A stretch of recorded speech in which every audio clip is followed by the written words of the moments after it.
First question is, which European country has recently introduced GAFA tax on global internet and technology firms? Right answer is France. France has recently introduced a new GAFA tax. Now GAFA is a acronym from Google, Apple, Facebook and Amazon. France has started this tax to ensure that the global giants pay a fair share of taxes on the massive business in Europe. So the objective behind this GAFA tax is to target major digital firms that have a huge business in Europe, and this tax came in force from 1st of January 2019. If we talk about France, it is a G7 country. The other members of G7 group are Germany, UK, Canada, USA, Italy and Japan. The headquarters of UNESCO is also in France. UNESCO was in news recently as USA and Israel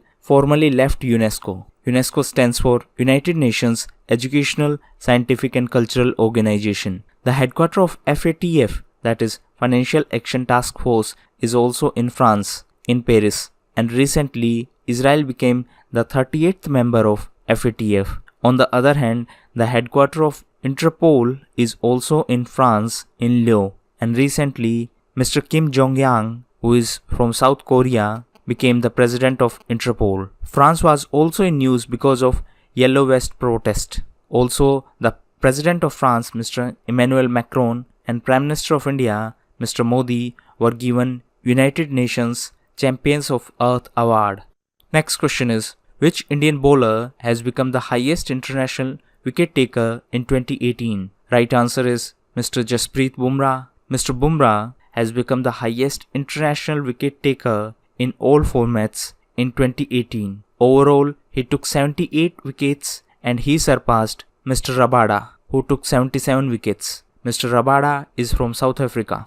If we talk about few other events related to cricket, recently Mr. Rishabh Pant became the first Indian wicketkeeper to claim 20 catches in a test series, and Mr. Kohli recently surpassed Mr. Dravid to become highest scoring Indian test batsman on the overseas soil in a calendar year. After Melbourne Test, India became the 5th team to win 150 test matches. The other 4 teams are Australia, West Indies, South Africa and England. And during India-England series, England became the first team to play 1000 test matches. Also, former Australian skipper Mr. Ricky Ponting was inducted into Hall of Fame in 2018. He was third cricketer to be inducted in Hall of Fame in 2018. Other two were Mr. Rahul Dravid of India and Claire Taylor of England. Mr. Dravid became the 5th Indian to be inducted in Hall of Fame. The other 4 are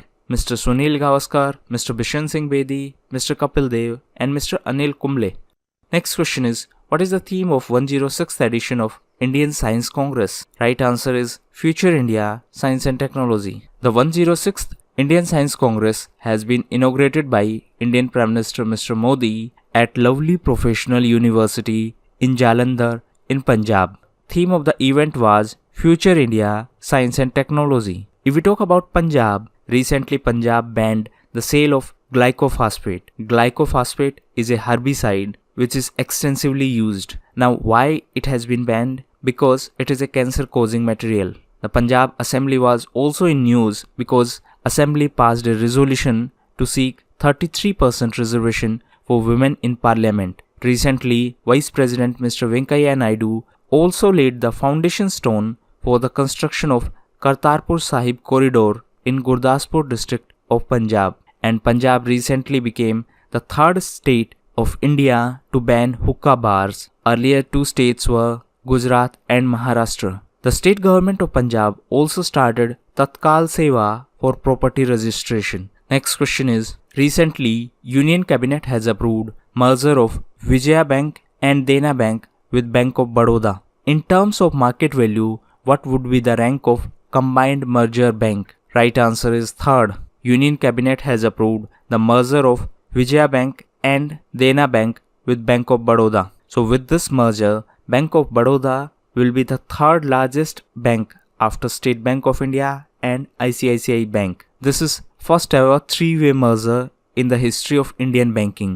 The merger will be effective from 1st of April 2019, and after this merger, Bank of Baroda will be the third largest bank after SBI and ICICI. A grievance redressal committee was also constituted. The committee will be headed by Mr. Pramod Kade. The objective of this committee is to address the grievances of minority stakeholders. Next question is, the Union Cabinet has approved amendment to which of the following acts to recognize trade unions? Right answer is Trade Union Act of 1926. Recently, the Union Cabinet has approved amendment to Trade Union Act of 1926. As per the new amendment, Section 10A will be inserted. This section will give power to central and state governments to recognize trade unions at the central level as well as at the state level. Also, a new clause will be added into Section 29. This will empower state and central governments to make regulations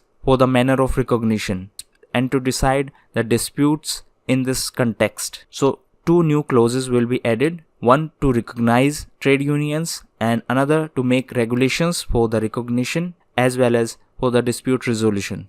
If we talk about present act, it only provides for registration of trade unions. Currently, there is no provision for recognition of trade unions in this particular act, and that is why it is being amended. Next question is, the Veer Savarkar International Airport has recently declared as an authorized immigration checkpost. It is located in which of the following union territories or states? Right answer is Andaman and Nicobar Islands. The Veer Savarkar International Airport in Port Blair has been declared as authorized immigration checkpost. That means this Port Blair Airport will be available for direct international flight. Now let's understand the difference between immigration and emigration. Emigration starts with E, so it is like exit. So when someone is leaving that particular country, so that will be emigration, and when someone is entering into another country, that will be immigration. So just consider an example. If someone is leaving India, so for India that will be emigration, and if that person is shifting in USA, so for USA that will be immigration. If we talk about Andaman and Nicobar Islands, it is a union territory and it comes under the administrative control of Ministry of Home Affairs. Recently, the three islands of Andaman and Nicobar have been renamed as a tribute to Netaji Subhash Chandra Bose. The Ross Island has been renamed as Netaji Subhash Chandra Bose Island, Neil Island has been renamed as Sahid Dweep, and Havelock Island has been renamed as Savraj Dweep. If we talk about Andaman and Nicobar Island, Andaman and Nicobar Command is India's only tri-service command, and it is very strategic because it is very close to Strait of Malacca, which is an important choke point. Strait of Malacca is between Malaysia and Sumatra Island of Indonesia. Recently, Simbex, which is a bilateral naval exercise between India and Singapore, was also conducted at India's only tri-service command, and 2018 Simbex exercise was the 25th edition.